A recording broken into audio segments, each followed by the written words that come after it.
میری آج کی کہانی ان عورتوں اور مردوں کے لیے جنہیں شک کی عادت ہے، شک کیسے حقیقت میں بدل جاتا ہے اور پھر وہ کتنا تکلیف دہ ہوتا ہے، میری اس کہانی میں آپ کو معلوم ہو جائے گا۔ میرا شوہر مجھ سے بے پناہ محبت کرتا تھا، میں اسے مجنوں کہتی تھی اور کچھ عرصے میں وہ خاندان میں ہی اسی نام سے مشہور ہو گیا تھا۔ میری شادی کو تقریباً 2 سال ہوئے تھے۔ میں اکثر اپنے شوہر سے سوال کرتی، آپ کبھی مجھے چھوڑ تو نہیں دیں گے؟ میرا شوہر کہتا، پگلی تم کیسی باتیں کرتی ہو، میں نے تم سے محبت کی شادی کی ہے، تمہارے بڑوں کی اتنی منتیں اور اتنے ترلے کیے ہیں کہ اب تمہیں چھوڑ کر میں صرف اور صرف گھاٹے میں ہی جاؤں گا۔ شوہر کی یہ باتیں سن کر جہاں میں خوش ہوتی، وہیں ایک سوال میرے ذہن میں آتا کہ اگر میری اولاد نہ ہوئی تو میرا شوہر کیا کرے گا؟ میں نے اپنے شوہر سے یہ سوال بھی کر لیا، آصف اگر میری اولاد نہ ہوئی تو؟ میری بات پر وہ خاموش ہو گئے۔ یہ پہلی بات تھی کہ انہوں نے مجھے کسی بات کا جواب نہیں دیا تھا۔ تو کیا آپ دوسری شادی کریں گے؟ میں نے پوچھا، تب بھی آصف خاموش رہے۔ ان کی خاموشی پر میری آنکھوں میں آنسو آ گئے۔ آصف، اس کا مطلب کہ اگر ہمارے بچے نہ ہوئے تو آپ دوسری شادی کر لیں گے؟ میری آنکھوں میں آنسو دیکھ کر آصف ہنس پڑے۔ ارے بھائی، تم خواہ فرضی صورتحال بناتی ہو، کبھی کہتی ہو کہ میں مر جاؤں تو کیا ہوگا، تو کبھی کوئی بات کر دیتی ہو۔ آخر میں تمہیں کس طرح اپنی محبت پر یقین دلاؤں؟ میرے شوہر نے مجھے یہ بات کہی تو میں بھی ہنس پڑی۔ اچھا ٹھیک ہے، پر آپ وعدہ کریں آپ کبھی دوسری شادی نہیں کریں گے؟ میرے شوہر نے کہا، ٹھیک ہے، میں دوسری شادی نہیں کروں گا۔ انہوں نے مجھے وقتاً تو چپ کروا دی، میں یہ وہم بیٹھ گیا تھا کیونکہ میری شادی کو 2 سال ہو گئے تھے۔ ابھی تک میں نے اپنے شوہر کو اولاد کی خوشخبری نہیں سنائی تھی۔ 1-2 مہینے اور گزرے تو میرا وہم کافی بڑھ گیا تھا۔ میں نے سوچا کیوں نہ میں ڈاکٹر سے چیک ہی کروا لوں کہ مجھ میں ماں بننے کی صلاحیت ہے بھی یا نہیں۔ میرا شوہر خود مجھے ڈاکٹر کے پاس لے گیا۔ ڈاکٹر بولی، اس وقت تک آپ کو ماں بن جانا چاہیے تھا، لیکن میں آپ کے کچھ ضروری ٹیسٹ کر دیتی ہوں، اس سے صاف پتہ چل جائے گا کہ آپ ماں بن سکتی ہیں یا نہیں۔ خیر، انہوں نے میرے ٹیسٹ کیے، میرے شوہر کے سب ٹیسٹ صاف آئے تھے، جبکہ مجھے واقعی میں اولاد کبھی بھی نہیں ہو سکتی تھی، میں ماں بن ہی نہیں سکتی تھی۔ اگر میں ماں بننے کی کوشش کرتی بھی تو میرے جسم میں پیچیدہ تبدیلیاں آنا شروع ہو جاتی۔ یہ سن کر میں بہت پریشان ہو گئی۔ میرے شوہر کا بھی منہ لٹک گیا۔ آج پہلی بار تھا کہ میرے شوہر نے اس طرح پریشانی کا اظہار کیا تھا، ورنہ وہ کبھی بھی سے خاموش اور پریشان نہیں ہوتے تھے۔ میرا تو رو رو رو کر برا حال تھا۔ گھر آ کر میں نے خود کو ہلکان کر لیا۔ میرا شوہر بولا، تم پریشان کیوں ہوتی ہو؟ ہم سوموار کو ایک اور ڈاکٹر کے پاس چلیں گے، اس سے پوچھیں گے۔ یہ ڈاکٹر تو مجھے ان پڑھ ہی لگی ہے۔ میرا شوہر دل کی تسلی کو یہ سب کہہ رہا تھا، لیکن سوموار کو جا کر جب ہم نے دوسرے ڈاکٹر کو دکھایا تو اس نے بھی یہی بات کی۔ بولا کہ اگر آپ نے کوئی دوا کھائی یا بار بار ٹیسٹ کروایا تو آپ کے اندرونی نظام میں کینسر کا بھی اندیشہ ہو سکتا ہے۔ اس بات پر میرے شوہر نے کانوں کو ہاتھ لگایا۔ بولا، میں آئندہ تمہیں بلا وجہ ٹیسٹ کروانے نہیں لے کر جاؤں گا، اس سے بیماری اور پھیل جاتی ہے، اور خواہ کے ٹیسٹ کروانے سے واقعی میں کینسر کا اندیشہ بڑھ جاتا ہے۔ میرے شوہر کی بات صحیح تھی، مجھے 2-3 ڈاکٹرز نے بھی ایسا ہی کہا تھا، سو میں نے ٹیسٹ کروانا چھوڑ دیے تھے۔ مگر میری سہیلیاں اور آس پاس کے لوگ مجھ سے کہنے لگے کہ اب تو تمہارا شوہر تم سے محبت نہیں کرے گا، وہ تم سے دور ہو جائے گا، تم جلد از جلد یا تو کسی بچے کو گود لے لو یا اپنا علاج کرواؤ۔ میں اپنا علاج کیسے کرواتی؟ بس یہی سوچ سوچ کر میں رو رہی تھی اور روئے جا رہی تھی۔ شام کا وقت تھا، میرا شوہر بھی گھر پر نہیں تھا۔ جب گھر کے دروازے پر دستک ہوئی، دروازہ کھولا تو سامنے عزمی کھڑی تھی۔ عزمی میری پرانے محلے کی پڑوسن تھی۔ مجھ سے کہنے لگی، تمہاری والدہ نے مجھے بھیجا ہے تمہیں لینے کے لیے، ان کی طبیعت ٹھیک نہیں ہے، تم جلدی میرے ساتھ چلو۔ میں نے اپنا سامان مختصر سا سمیٹا، گھر کا دروازہ بند کر کے اماں کی طرف آ گئی۔ میں تو یہی چاہتی تھی کیونکہ میں خود بہت پریشان تھی، شوہر کے گھر سے دور جانا چاہتی تھی۔ یہ گھر اب مجھے عارضی لگنے لگا تھا۔ میں جان گئی تھی کہ جب میرا شوہر مجھ سے اولاد کی خوشی نہیں پا سکے گا تو وہ ضرور دوسری شادی کرے گا، تو اس سے اچھا ہے کہ میں پہلے ہی اپنا گھر چھوڑ کر عزت سے چلی جاؤں اور میرا شوہر مجھے ہمیشہ اچھے لفظوں سے یاد کرے۔ آدھے گھنٹے بعد میں اماں کے گھر پہنچ گئی۔ یہ تقریباً شام کے 3:30 بج رہے تھے۔ سردیوں کی راتیں تھیں۔ میں نے اماں سے کہا آج رات میں یہیں رہوں گی، پر یہ دیکھ کر مجھے حیرت ہوئی کہ اماں کی طبیعت بالکل ٹھیک تھی اور وہ اپنے کاموں میں مصروف تھیں۔ اماں کہنے لگیں بیٹی، میں نے تمہیں ایک ضروری بات کرنے کے لیے بلایا ہے۔ میں خود بھی تمہارے گھر آ سکتی تھی، پر اس لیے نہیں آئی کہ یہ بات یہیں کرنے والی ہے، اور آج تم فیصلہ کر کے جانا کہ تم آگے زندگی میں کیا کرو گی۔ میں نے دل پر ہاتھ رکھ لیا۔ کیا بات ہے اماں؟ میں وہیں بیٹھ گئی۔ اماں مجھ سے پوچھنے لگیں بیٹی، تمہاری اب اولاد تو ہو نہیں سکتی، مرد اولاد کے بغیر رہ نہیں سکتا، تو مجھے بتاؤ کہ تم نے آگے کا کیا سوچا ہے؟ وقت ضائع کرنے کا تو کوئی فائدہ نہیں ہے۔ اماں نے افسوس سے کہا اب دیکھو میں تمہیں ایک ایسا حل بتاتی ہوں جس سے تمہاری زندگی بھی خراب نہ ہو اور تمہارا شوہر بھی تمہارے ہاتھ میں رہے۔ ہاں لیکن تمہیں اپنے شوہر کو بانٹنا ضرور پڑے گا۔ اماں کی اس بات نے میرے تو خوابوں کو چکنا چور کر دیا۔ بیٹی تم کوئی غریب سی لڑکی دیکھ کر جس میں ایسا نقص ہو جو اسے تمہارے شوہر کی طرف مائل کرنے سے روکے، تم اس سے اپنے شوہر کی شادی کروا دو۔ اماں یہ آپ کیا کہہ رہی ہیں؟ میں نے پریشانی سے روتے ہوئے کہا بیٹی کوئی کالی کلوٹی لڑکی اپنی سوتن بنا کر گھر لے آؤ، اس سے تمہیں فائدہ ہوگا۔ بیٹی میں تمہیں غلط مشورہ نہیں دے رہی، کالی کلوٹی لڑکی ہوگی تو تمہارا شوہر اس کی طرف مائل بھی نہیں ہوگا، تم بچی رہو گی، بچے پیدا کرنے سے اس کی صحت گزر جائے گی، تم ہمیشہ تر و تازہ گلاب کی طرح رہو گی۔ اور ہاں کوشش کرنا کسی بیوہ دکھوں کی ماری ہوئی عورت کو لاؤ جو صرف پیدا کرنے کے قابل ہو، خوبصورت ہرگز نہ ہو۔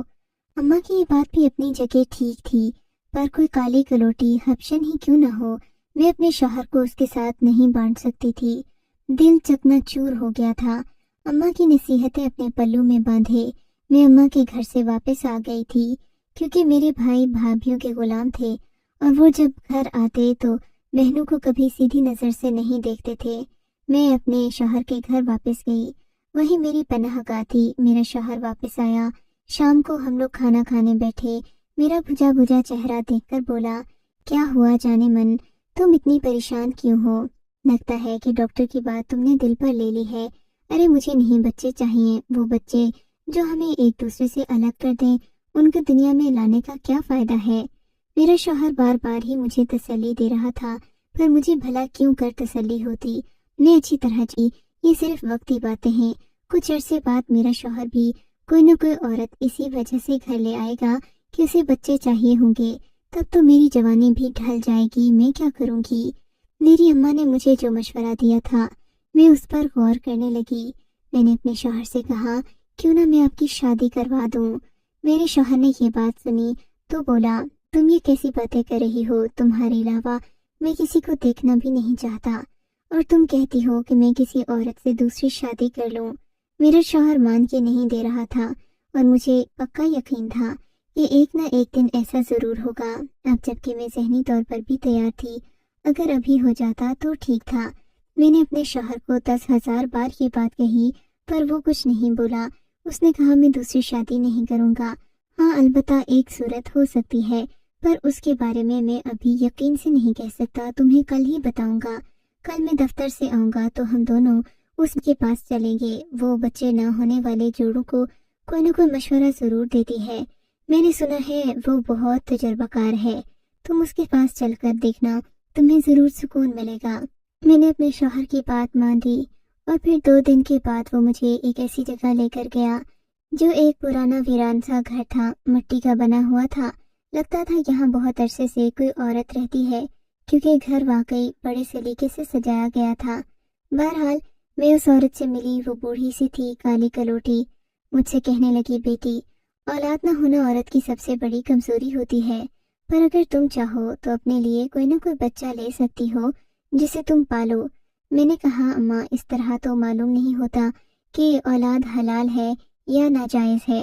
اگر ناجائز اولاد ہوگی تو میرا شوہر اسے کبھی قبول نہیں کرے گا۔ اسے سب سے بڑا دکھ یہی ہے کہ اگر اولاد ہو تو حلال ہو، ورنہ کسی کی اولاد کو پالنے کا کوئی فائدہ نہیں۔ میری بات سن کر بڑی بھی سوچتے ہوئے بولی بات تو تمہاری بالکل صحیح ہے، پر پھر بھی تمہارے مسئلے کا حل میرے پاس موجود ہے۔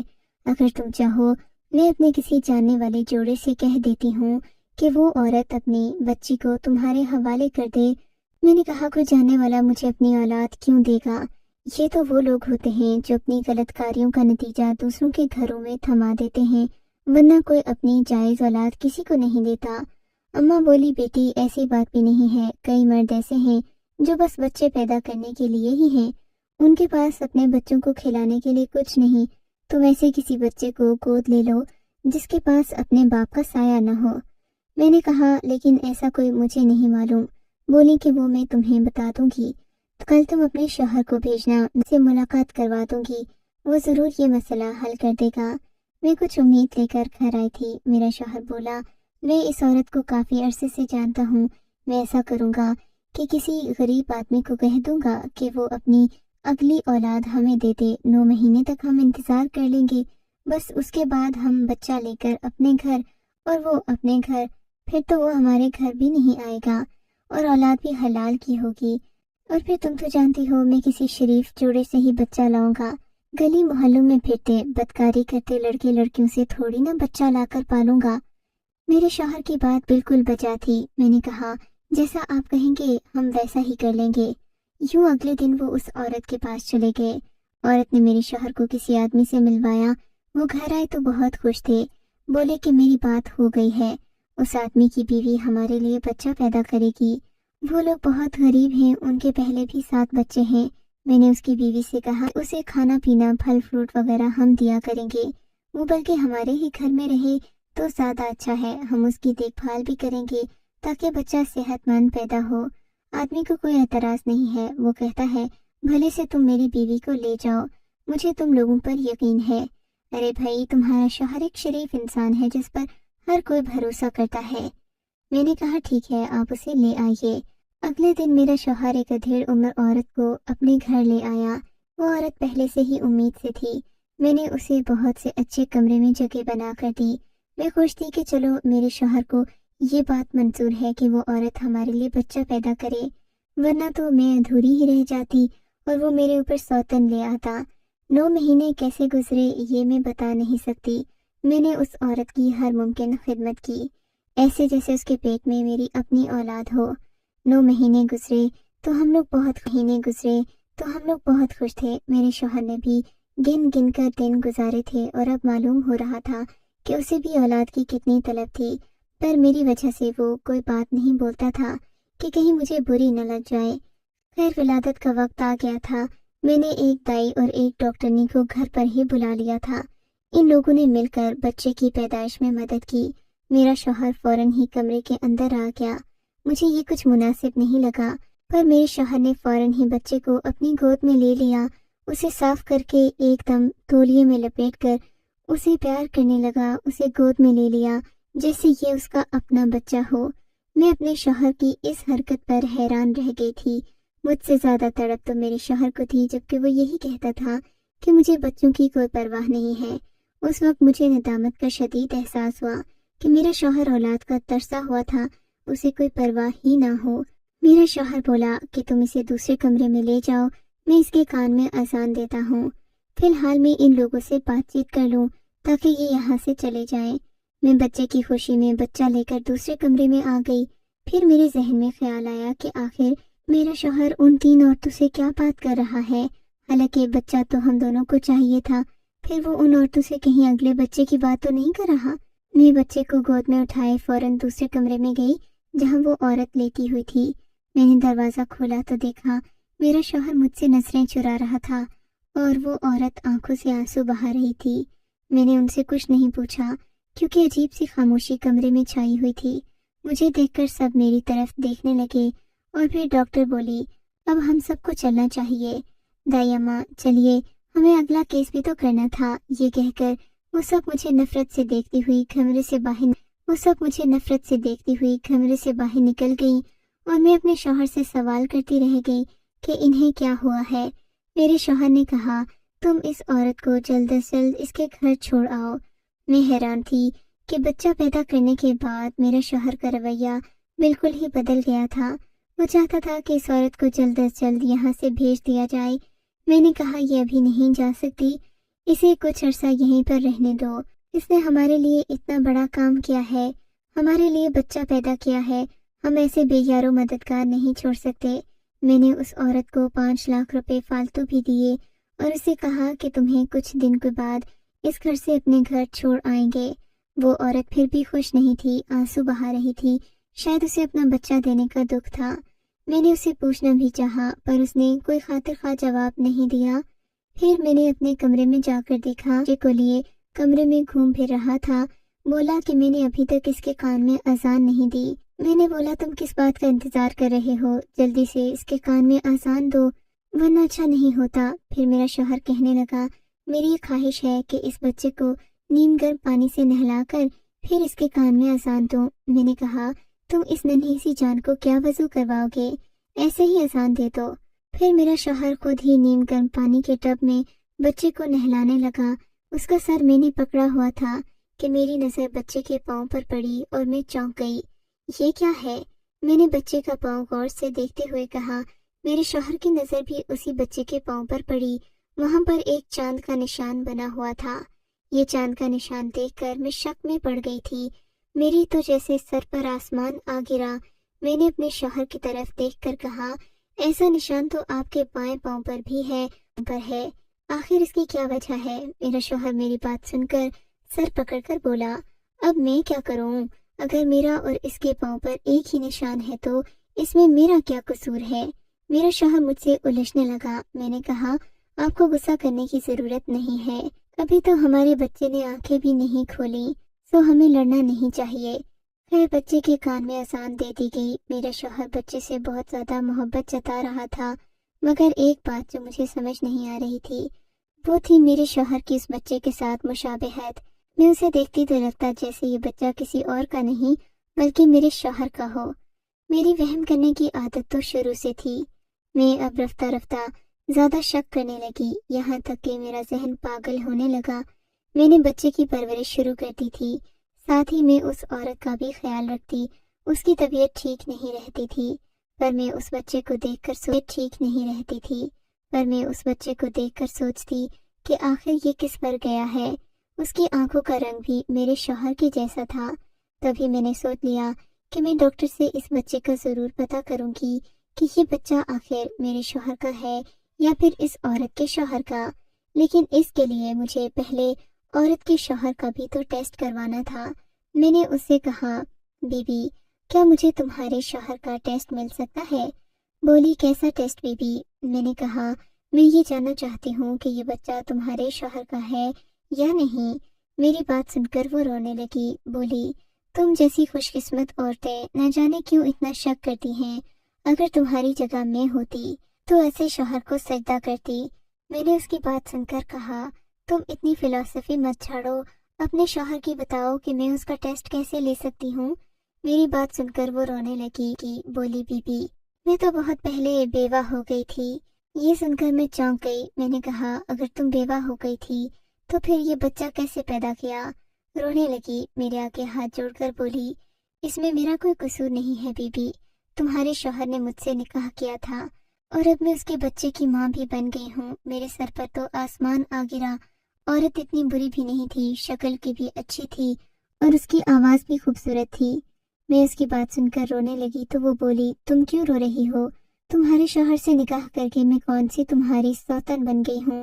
رونا تو مجھے چاہیے، تمہارے شوہر نے مجھے استعمال کیا اور اب مجھے کھڑے کھڑے طلاق دے دی۔ جیسے ہی اس نے بچہ اپنے ہاتھ میں لیا وہ مجھے طلاق دے کر چلا گیا۔ وہ تم سے بے حد محبت کرتا ہے۔ یہ بات تمہاری ماں نے ہی اس کو کہی تھی کہ تم وقتی کسی عورت سے نکاح کر کے اپنا بچہ اور تمہیں مزید اولاد کے لیے ترسنا نہ پڑے، اسی لیے تمہارے شوہر نے مجھ سے نکاح کیا۔ پر کیا فائدہ ہوا؟ میرے ہاتھ میں کیا آیا؟ صرف 10 لاکھ روپے۔ میں ان 10 لاکھ روپوں کا کیا کروں؟ کیا مجھے ان سے گھر مل جائے گا، عزت مل جائے گی، بچہ مل جائے گا؟ وہ عورت رونے لگی، مجھے اس پر افسوس ہونے لگا۔ پھر وہ میرے گھر سے چلی گئی یہ کہتے ہوئے کہ تمہیں اپنے شوہر کی قدر کرنی چاہیے۔ مجھے پہلے جو غصہ اپنے شوہر پر تھا کہ اس نے ایک عورت سے نکاح کیوں کیا وہ بھی مجھے بتائے بغیر، اب وہ بوجھ ہلکا ہو چکا تھا، کیونکہ جو شخص میرے لیے اتنی حد تک جا سکتا تھا وہ مجھ سے واقعی محبت کرتا تھا، اور پھر مجھے کیا ضرورت تھی میں شک کر کے اپنا گھر برباد کروں۔ سو جو سوال میں نے اپنے شوہر سے پوچھنے تھے جواب ملنے سے پہلے ہی میرے ذہن میں دم توڑ گئے، کیونکہ میں اپنا گھر برباد نہیں کرنا چاہتی تھی، اور خدا کا لاکھ لاکھ شکر کہ مجھے وقت پر اپنی غلطی کا احساس بھی ہو گیا۔ خدا اس عورت پر رحم کرے، اس سے خوش ہو جس نے میری زندگی کو برباد ہونے سے بچا لی۔